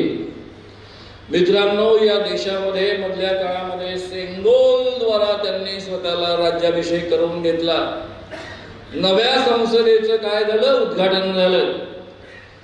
ब्राह्मणांनी वेदोक्त मंत्र म्हटलेत. वेदोक्त मंत्र म्हणत म्हणत त्यांनी तो सम्राटाने एका दुसऱ्या सम्राटाला सम्राटपद अर्पण करणारा सेंगोल स्वीकारला. विधिवत ही सगळी गोष्ट तुम्ही सगळ्यांनी टीव्हीवर पाहिली. मोदींनी आता काही लपवून ठेवलेलं नाही. त्यांनी सरळ सरळ सांगून टाकलेलं आहे की मी चक्रवर्ती सम्राट स्वतःला घोषित केलेलं आहे आणि मी चक्रवर्ती सम्राट बनणार आहे. आता मित्रांनो, तुमची माझी जबाबदारी आहे. राम मंदिर हा सगळ्यांच्या जिव्हाळ्याचा विषय, माझ्याही जिव्हाळ्याचा विषय. मी एकेकाळी रामकथा मनापासून लोकांना समजावून सांगायचो, पोरांना सांगायचो. राम राज्याची कल्पना महात्मा गांधींनी केलेली आहे. गावागावात आपण शिरताच एक दुसऱ्याला राम राम म्हणतो. राम आपल्या जीवनाचा भाग आहे. त्यामुळे राम मंदिर हे सगळं वातावरण देशामधलं हे स्वाभाविक आहे, कारण आपला देश धार्मिकच आहे. मी त्या क्षेत्रात कामच करतो आहे. त्यामुळे हे सगळं वातावरण पाहिल्यानंतर तुम्हाला कदाचित असं वाटायला लागलं की आता काही खरं नाही, हे सगळे राम राम करणारे लोक मोदींनाच ठप्पा मारणार, डोक्यातनं काढून टाका. असं काही होत नाही. कारण यांनी एवढे उपद्व्याप केले, एवढी माणसं मारली, एवढ्या पद्धतीनं सांप्रदायिक वातावरण तयार केलं. सगळ्या हिंदूंच्या मनामध्ये 80% हिंदू या देशामध्ये, त्यांच्या मनामध्ये मुस्लिमांची भीती निर्माण केली. आणि 2019 मध्ये एवढं मोठं हत्याकांड घडलं, ज्यामध्ये एवढे सैनिक मारले गेले, बालाकोटचा स्ट्राईक झाला. एवढं सगळं झाल्यानंतर सुद्धा मोदींना मिळालेलं मतांचं पर्सेंटेज केवळ 37% आहे. 63% विरोधी मतदान आहे. नंबर 1. आज जे इंडिया म्हणून एकत्र आले ते भांडताना तुम्हाला दिसत आहेत, त्यावर फार लक्ष देऊ नका. झक मारून सगळे शेवटपर्यंत एकत्र येणारच आहे. हे खूप प्रयत्न करतील, सगळे करतील. तुमचे नितीश कुमारही पळून जाणार नाही, बिलकुल काळजी करू नका. मला ते शरद पवार पळून जातील असंही सगळे म्हणत होते. सगळ्यांना मी गॅरंटी देत होतो, दुनिया इकडची तिकडे जाईल तरी शरद पवार जाणार नाही, बाकी जातील पण ते जाणार नाही. तसं नितीश कुमार पण आता जाणार नाही. प्रश्न त्यांच्या पुढे शरद पवारांसारखाच उभा राहिलेला आहे. मी एकटा शिल्लक राहिलो तर काय होईल अशी चिंता त्यांना वाटते. एवढंच फक्त होत आहे. पंजाबमध्ये जे काही होत आहे त्याच्यामुळे अस्वस्थ होऊ नका, कारण पंजाबमध्ये दोघांनी स्वतंत्र लढायचं ठरवलेलंच आहे. एकत्र लढले तर त्यात नुकसान आहे. सेम थिंग बंगालमध्ये. दीदी म्हणते मी अकेली लढूंगी, त्याच्यामुळे अस्वस्थ होऊ नका. ती स्ट्रॅटेजी आहे, ती गरजेची स्ट्रॅटेजी आहे.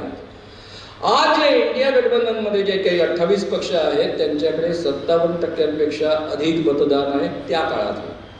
आज वातावरण बदलतं आहे. हे बदलतं वातावरण मला अतिशय चांगल्या पद्धतीनं जाणवतोय, कारण जेव्हा इमर्जन्सीच्या काळामध्ये जे वातावरण बदलत होतं, आम्ही जेव्हा बाहेर आलो, इमर्जन्सी उठली आणि 50 दिवसांना इलेक्शन होते, काही कशाची सोय नव्हती, जनताच कशी उभी राहिली ते अत्यंत जवळून मी पाहिलेलं आहे. आणि त्यामुळे मला खात्री आहे की आपण सत्ता बदल करू शकतो आणि मोदींना घरी पाठवू शकतो. आत्मविश्वास मुळीच गमावू नका. हिमतीनं मोदी विरोधी मतदान करा. कारण मोदी विरोधी जर आपण आता 2024 मध्ये हे मतदान केलं नाही तर पुन्हा कदाचित या देशामध्ये निवडणुकाच होणार नाही. हा माणूस अंतर बाह्य फॅसिस्ट आहे, हुकुमशहा आहे. हे आता वेगळ्या पद्धतीनं मी तुम्हाला समजावून सांगण्याची गरज नाही. बरं, हे जे आपले मोदीजी आहेत ते रामवचनी आहेत असं त्यांची एकूण प्रतिमा आता निर्माण केलेली आहे. राम इतका सोपा आहे का? गांधींना शोभतो हे रामाचा भक्त आहे असं म्हणून. मोदीजी परम भक्त आहेत रामाचे. आणि राम कशासाठी प्रसिद्ध आहे? सत्य वचनी राम. सनातन धर्माचा तो एक अत्यंत महत्वाचा भाग आहे. आपले मोदी किती सत्यवचनी आहेत ते जर आपण पाहूया आणि इथे थांबूया. मोदीचं सत्यवचन एक, ब्लैक मनी में सब जब प्रधानमंत्री बनूंगा, सत्ता अगर मुझे मिलेगी तो मैं पूरे दुनिया से सारा ब्लैक मनी इकट्ठा करूंगा, सभी बैंकों से पैसा वापस लाऊंगा, हर एक की जेब में 15-15 लाख रुपए आएंगे. आलेत का? रामाचे परम भक्त एकटे फोटो मध्ये तुम्हाला दिसत होते. बोलो बार बार बोलो, झूठ बोलो बार बार झूठ बोलो, हे यांचं सत्य वचन रामाचं नाव घेऊन घेऊन.